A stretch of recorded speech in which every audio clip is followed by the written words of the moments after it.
पूरा दुनिया में तबाही मचा दिलिए। आवे लिए भारत ही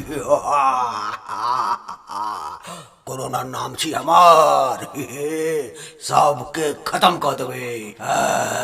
सब घर में नुकाली है, देख लेबो सबके। तू घर में की करे छे रे? हम तो अपना घर में छिरो। घर से बाहर निकलने रहो।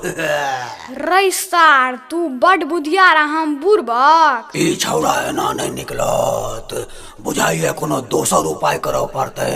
अरे तू घर से बाहर निकल, कनी जरूरी काज छे रे। रे सार, तू भारत के चाइना बुझले रे साला।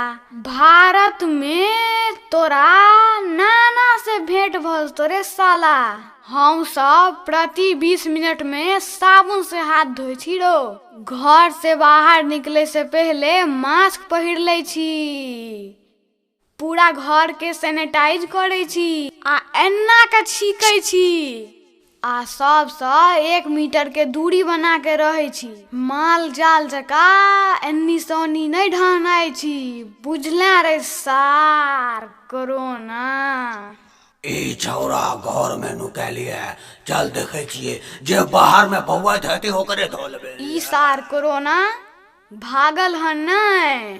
अहाँ सब अपना घर में रहू, लॉकडाउन के पालन करू, नहीं तो कोरोना सब के चपेट में ल लेत। माल जाल जका एन्नी से ओन्नी नहीं बउआ, लॉकडाउन के पालन करू, बुझलिए ना? साला चाइना सब सामान डुप्लीकेट भेजता है, खाली कोरोना ओरिजिनल भेज दिया है। ये भी डुप्लीकेट भेजता 2-3 दिन में चला। No, no, no, no. No, no, no, no.